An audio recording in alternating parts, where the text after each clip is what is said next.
Sir किताब के बारे में क्या नॉलेज सबको होनी चाहिए सर, क्योंकि भगवत गीता से हमें रोटी नहीं मिल सकती सर। ठीक है, भगवत गीता को सर रोटी तो इससे हमें इससे भी नहीं मिलेगी, लेकिन जो हमें नॉलेज मिलेगी सर उससे मेहनत से कमाते हैं उसको बचाना सीख जाएंगे। यस सर, जो मेहनत से कमाते हैं उसको बचाना सीख जाएंगे सर, वरना मंदिरों में और पाखंडों में चढ़ाते रह जाएंगे नहीं। जी सर। समाज के अंदर लगातार सम्मानित होने की जो एक परंपरा है वो शुरू हो चुकी है। आज भी आज 24 दिसंबर है, साल का आखिरी समय कह सकते हैं इसको, और अंबेडकर भवन में कार्यक्रम किया गया है बहुजन सम्मान समारोह। मैडम, क्या इन सम्मान समारोह के आपको भी सम्मानित किया गया है, क्या इन सम्मान समारोह के दूरगामी आप जो इनके परिणाम होने चाहिए वो देखती हैं? सम्मान समारोह, मुझे ऐसा लगता है कि अगर कोई व्यक्ति निस्वार्थ भावना से काम कर रहा है तो उसे सम्मान की ज़रूरत नहीं है, लेकिन ये लोगों का प्यार होता है और कि उनके प्यार को ठुकराना भी नहीं चाहिए। तो यहाँ पर बहुत दूर दूर से लोग आए हैं जिन्हें सम्मानित किया गया है, जो मिशन मूवमेंट में काम कर रहे हैं कंटिन्यू, जिन्होंने मान्यवर साहिब के साथ काम किया है, उन लोगों को यहाँ पर बुलाया गया है और उन्हें सम्मानित किया गया है। देखिए, इससे मोटिवेशन लोगों को मिलता है। बहुत सारे लोग आपने देखे होंगे कि बेहद उनकी आर्थिक स्थिति गरीब वो लोग हैं, लेकिन अगर महापुरुषों को वो पढ़ते तो उनके अंदर एक जुनून पैदा हो जाता है कि हमें समाज के बीच में जाकर काम करना है। और बहुत सारे लोग ऐसे हैं, तो वो जो मोटिवेशन है वो एक ताकत उनकी बन जाती है, और जब ताकत बन जाती है तो फिर उन्हें कोई नहीं रोक सकता समाज के बीच में काम करने के लिए। आप लगातार महिला सशक्तिकरण को लेकर समाज में उतर रही हैं, काम कर रही हैं। महिलाओं को जागृति करने में और पुरुषों के मुकाबले, दोनों के मुकाबले किसको आप सरल समझते हैं कि कौन ज़्यादा समझदारी से समझ सकता है? देखिए, पुरुष भले ही समझ जाते हैं, लेकिन महिलाएं जो पीढ़ी दर पीढ़ी जो उस व्यवस्था को झेल रही हैं, उस व्यवस्था की दलदल में घुसी हुई हैं, उनको उस चीज़ से एक दो कैडर में उनको समझ नहीं आता, लेकिन दिमाग में हलचल ज़रूर मच जाती है कि भाई ऐसा क्या इन्होंने बताया, क्योंकि उससे पहले ये सारी बातें उन्हें कहीं भी सुनने के लिए नहीं मिलती। हमारे बीच में बहुत सारे साधु संत मुल्ला मौलवी आते हैं, लेकिन जो जन जागरूकता का जो अभियान एक तरीके से कह सकते हैं या जन क्रांति जिसको कह सकते हैं, वो नहीं होती है। लेकिन जब महापुरुषों की बातें सुनती हैं और दो चार कैडर में उनके माइंड में आ जाती है, तो महिलाओं को बताने वाला चाहिए, जो जिसकी संख्या, हाँ, समझाने वाला चाहिए, और वो निकल उस सब चीज़ों से बाहर बहुत आसानी से जाती है। और हुआ ये है कि अभी तक महिलाओं के बीच में ज़्यादा लोग नहीं जा पाए, जिससे वो उस व्यवस्था से बाहर निकल गई। क्योंकि मेरे बीच में भी कोई आया, मैं निकल गई, तो मुझे ऐसा लगता है कि जब मैं निकल सकती हूँ तो और भी महिलाएं निकल सकती हैं। साथियों नमस्कार, आज 24 दिसंबर है और एक बार पुनः दिन के लगभग 12 बजे हैं और मैं पहुंचा हूं डॉक्टर अंबेडकर भवन, रानी झांसी रोड, दिल्ली। ये वही डॉक्टर अंबेडकर भवन है जिसकी सैकड़ों वीडियो मैंने समता आवाज़ टीवी पर आपको दिखाई है। आज कुछ खास कार्यक्रम यहाँ पर चल रहे हैं और आइए चलते हैं, देखते हैं। बामसेव का अधिवेशन चल रहा है, उसके अलावा 2-3 कार्यक्रम और हैं। सभी कार्यक्रम को मैं आपको समता आवाज़ टीवी के माध्यम से आज दिखाने का काम करूँगा। सम्मान समारोह, एक दिन मान्यवर साहब काशी राम के योद्धाओं के नाम, राजनीति चले न चले, सरकार बने न बने, सामाजिक परिवर्तन की गति किसी भी कीमत पर रुकनी नहीं चाहिए। बहुजन समाजवादी मंच द्वारा इस कार्यक्रम का आयोजन किया जा रहा है अंबेडकर भवन में। कहीं हम भूल न जाएं, बहुजन महापुरुषों को लेकर एक बहुत ही रोचक किताब है जिसको नीरज टंडन जी ने संपादित किया है और सह संपादक है सुरेंद्र सिंह गौतम जी। मेरा नाम राधिका है। राधिका, और आपका? शिवानी। क्या जरूरत पड़ी है आप लोग खेलने कूदने के, उनमें कहाँ बहुजन महापुरुषों किताबों को लेकर घूम रहे हैं? सर बहुत ज़रूरी है महापुरुषों को जानना आज के ज़माने में, क्योंकि महापुरुषों ने हमारे लिए जो किया है, वो आज हम जो ये काम कर रहे हैं वो हमारे महापुरुषों की देन है कि हम यहाँ पे जो, तो उनको जानना बहुत ज़रूरी है सर। और इस बुक की खासियत ये है सर, जैसे हमारे जो बहुजन समाज के लोग हैं वो बहुत ज़्यादा व्यस्त रहते हैं, काम पढ़ने का टाइम नहीं होता है सर। बुक बहुत सारी है, बहुत लेंदी बुक्स होती हैं, पढ़ नहीं पाते हैं। इस बुक की खासियत ये है सर कि हर चैप्टर के अंदर आपको एक बारकोड दिया हुआ है, आप इसको गूगल पे जाके स्कैन करेंगे, आपको ऑडियो और वीडियो के थ्रू, यस सर, ऑडियो और वीडियो के थ्रू आप इसको, मतलब कोई पढ़ नहीं पाएगा तो सुन सकता है। हाँ, और इसके प्राइस बाहर आपको 125 मिलेंगे, बट आपको यहाँ पर ओनली 100 रुपीज़ की मिल रही है। अच्छा, हमने देखा है छोटे छोटे बच्चे भगवत गीता को लेकर सड़कों पर घूमते रहते हैं, तो उन्हीं से प्रेरणा आप ले रहे हैं कि जब वो अपने बहुजन महापुरुषों को या अपने जिनको कभी किसी ने देखा ही नहीं उनको वो बेचते फिरते हैं, तो आपके पास तो वो बहुजन महापुरुष हैं जिनको सभी ने देखा भी है। हाँ, लेकिन जो आजकल के लोग हैं उनको ये चीज़ जाननी बहुत ज़्यादा ज़रूरी है कि हमारे देश में हमारे जो लोग हैं उन्होंने क्या किया हमारे लिए। इस बात को जानना बहुत ज़रूरी है आज के टाइम में। आप बड़ा अच्छा बोल रही हैं। क्या और क्या कहना चाह रही हैं किताबों के बारे में? सर जी सर, किताब के बारे में क्या नॉलेज सबको होनी चाहिए सर, क्योंकि भगवत गीता से हमें रोटी नहीं मिल सकती सर। ठीक है, भगवत गीता को सर रोटी तो इससे हमें इससे भी नहीं मिलेगी, लेकिन जो हमें नॉलेज मिलेगी सर उससे जो मेहनत से कमाते हैं उसको बचाना सीख जाएंगे। ये सर, जो मेहनत से कमाते हैं उसको बचाना सीख जाएंगे सर।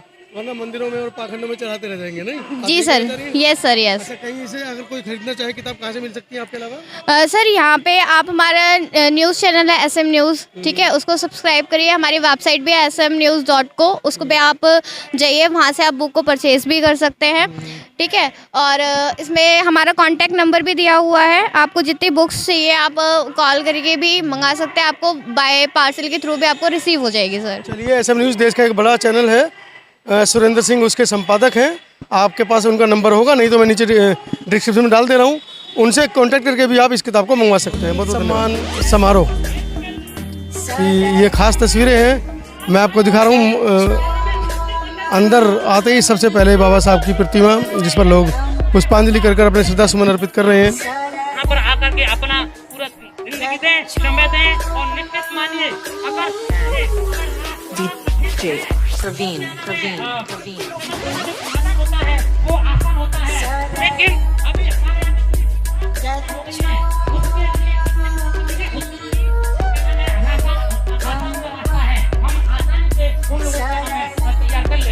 ये लोग जो है अब हमें इस तरह से क्या नाम देने वाले नहीं, भागीदारी हिस्सा हमारे जितनी संख्या भारी उसकी उतनी हिस्सेदारी ये लोग हमें नहीं देंगे। बहुत बहुत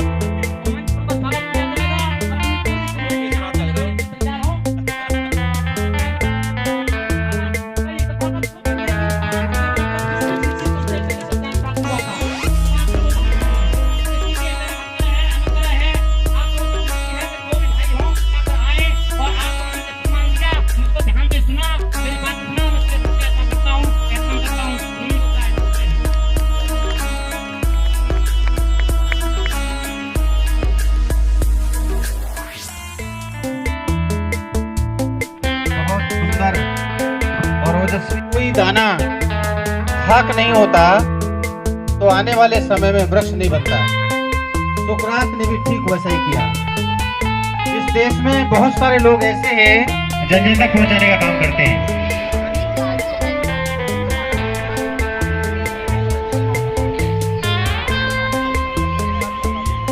सभी लोग हाथ लगाइए अपना। हाँ, आप लोग हाथ लगाइए।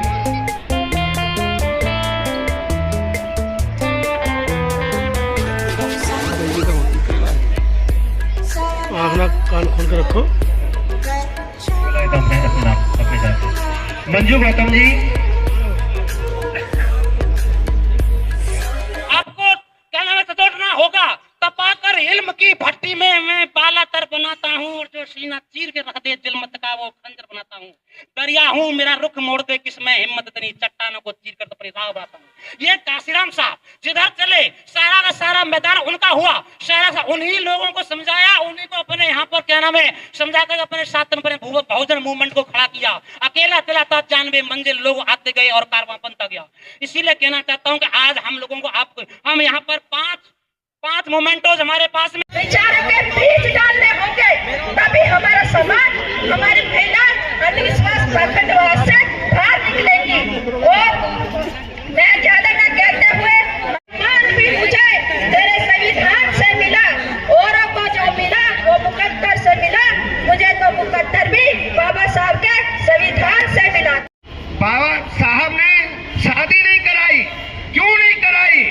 किसी ने मना किया था?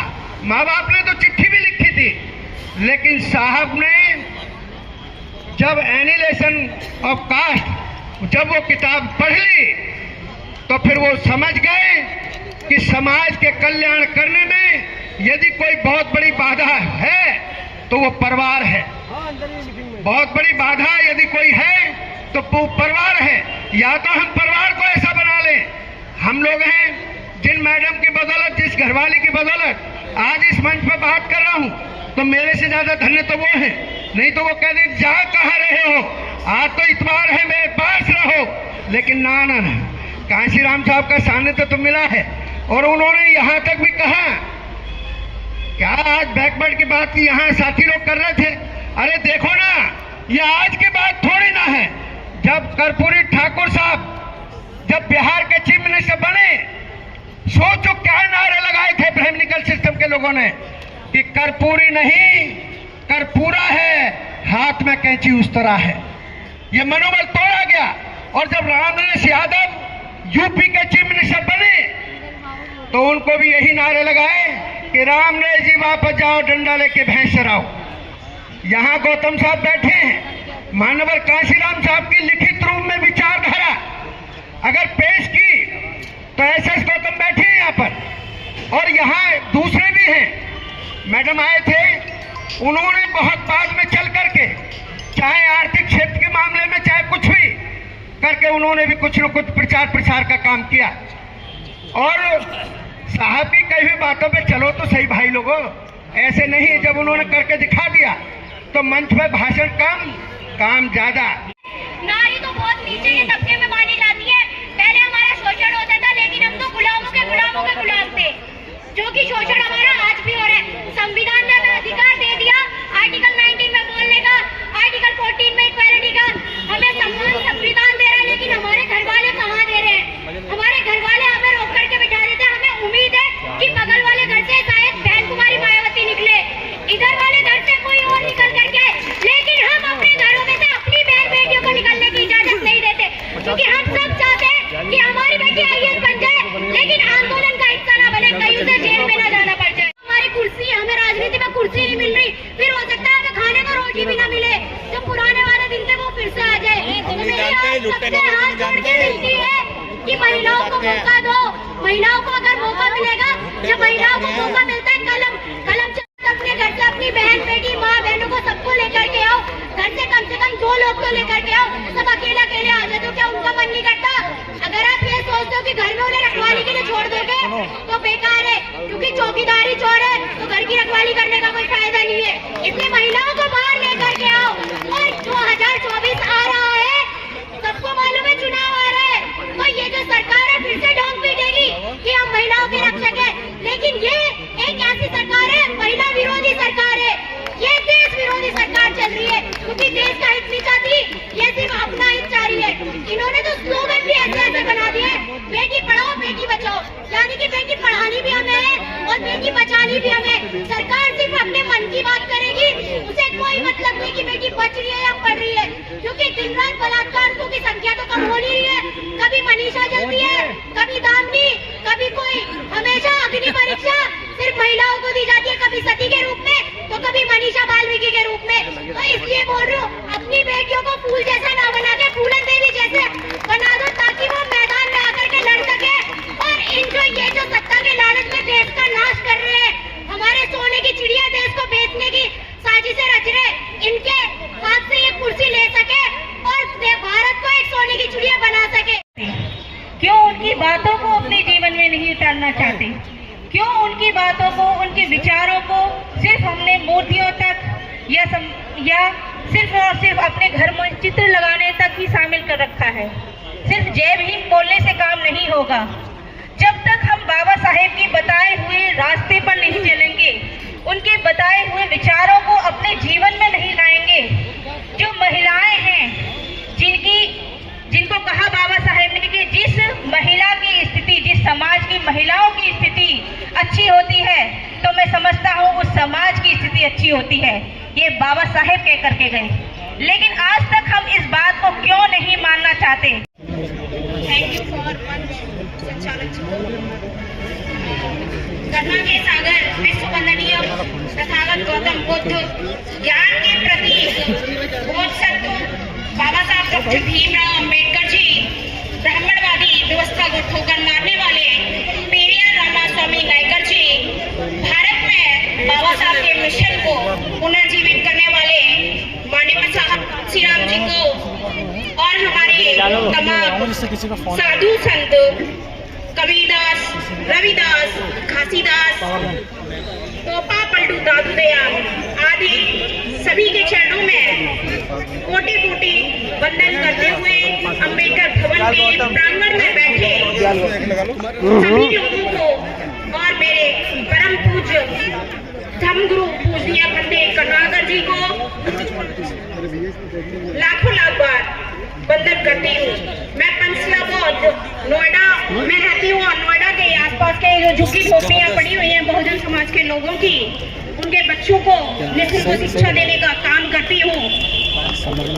और मैं धन्यवाद करना चाहूंगी आदरणीय बालकराम सर जी का, जिन्होंने आज मुझे यहाँ आमंत्रित किया है और मुझे मंच पर बोलने का मौका दिया है और सम्मानित भी किया है। क्रांतिकारी जयभीम के साथ मैं पंचला आपको बताना चाहती हूँ कि एक क्रूर भगवान ने, एक मनु शैतान ने बड़ी क्रूर व्यवस्था बनाई थी। जातिगत ऊंच नीच वर्ण भेद की नीति बनाकर भाई भाई में फूट कर आई थी। महिलाओं को और शूद्रों को ना पढ़ने का ना लिखने का अधिकार दिया उस मनुस्मृति में, कि महिलाओं और शूद्रों को ना पढ़ने का ना लिखने का अधिकार दिया गया उस मनुस्मृति में। उसी मनुस्मृति को बाबा साहब डॉक्टर भीमराव अंबेडकर जी ने आपकी भेंट चढ़ाई थी, आपकी भेंट चढ़ाई थी। साथियों, मैं बताना चाहती हूँ कि बाबा साहब डॉक्टर भीमराव अंबेडकर जी ने मनुस्मृति को इसलिए चलाया था क्योंकि उल्टा कैसे बोलते फेसबुक ने भगवान का डर फैलाकर हमारे बहुजन समाज को, भारत के मूल्यवासियों को गुलाम बनाकर शूद्र कहकर कहा था कि तुम लोग गांव और शहर में नहीं रह सकते हो, तुम लोग संपत्ति नहीं रख सकते हो, तुम लोग नौकरी प्राप्त नहीं कर सकते हो, तुम लोग शिक्षा प्राप्त नहीं कर सकते हो, तुम लोग हमारी बराबरी भी नहीं कर सकते हो, तुम लोग राजनीति में हिस्सा भी नहीं ले सकते हो, तुम लोग सिर्फ और सिर्फ जंगलों में झाड़ी झंकारों में रहोगे, क्षत्रिय वैश्य हम तीनों की सेवा करोगे, ऐसा भगवान मनु का आदेश है। तभी बहुजनों के मसीहा बाबा साहब डॉक्टर भीमराव अम्बेडकर जी ने अपनी शिक्षा के दम पर भारतीय संविधान लिख करके कोई बात हम लोगों को आजाद करा लिया। बहुजन समाज के शोषित पीड़ित वंचित लोगों को आजाद करा लिया। लेकिन आज आधुनिक समय में भारत के मूल्यवासियों पर और भारत देश में अत्याचार बढ़ते हुए नजर आ रहे हैं। लोगों को बेघर किया जा रहा है, रोजगार छीने जा रहे हैं, बहन बेटियों पर अत्याचार बढ़ रहे हैं, वोट के अधिकार को खत्म किया जा रहा है। ईवीएम मशीन को हैक करके प्रधानमंत्री, मुख्यमंत्री, एमपी, एमएलए बनकर भारत देश को हिंदू राष्ट्र और भारतीय संविधान को बदलने की बात की जा रही है। वहीं हमारे बहुजन समाज के कुछ लोग, कुछ गद्दार लोग उन्हीं हिंदू राष्ट्र को बनाने वाले और भारतीय समाज संविधान को बदलने वालों के साथ अंदरूनी समझौता करके अपनी आर्थिक व्यवस्था को ठीक करने में लगे हुए हैं। बड़ी बड़ी गाड़ियों को लेकर काफिला निकालने में लगे हुए हैं और बहुजन समाज के भोले वाले लोगों को भीड़ दिखा बड़े बड़े मंचों पर पहुंचकर कहते हैं कि सुनो, बाबा साहब की औलादें अभी जिंदा हैं, तुम्हारा इतिहास ही नहीं भूगोल भी बदल डालेंगे। ऐसी बातें कहकर बाबा साहब के मिशन को बेचने का काम कर रहे हैं और अपनी आर्थिक व्यवस्था को मजबूत कर रहे हैं। हम सभी बहुजन समाज के लोगों को ऐसे गद्दार लोगों से सावधान रहने की बहुत आवश्यकता है। जाते जाते मैं आप सभी लोगों से एक ही बात कहूंगी कि हिम्मत मत हारना कभी भी, अभी बहुत आगे जाना है, कि हिम्मत मत हारना कभी भी, अभी बहुत आगे जाना है। बाबा साहब का मिशन अधूरा पड़ा है, उसे पूरा करके दिखाना है। और जो लोग कहते थे कि बाबा साहब के बच्चों के बस की बात नहीं, कि जो लोग कहते थे कि बाबा साहब के बच्चों के बस की बात नहीं, उन्हें बहुत कुछ करके दिखाना है, उन्हें बहुत कुछ करके दिखाना है। इन्हीं पंक्तियों के साथ मैं अपनी वाणी को विराम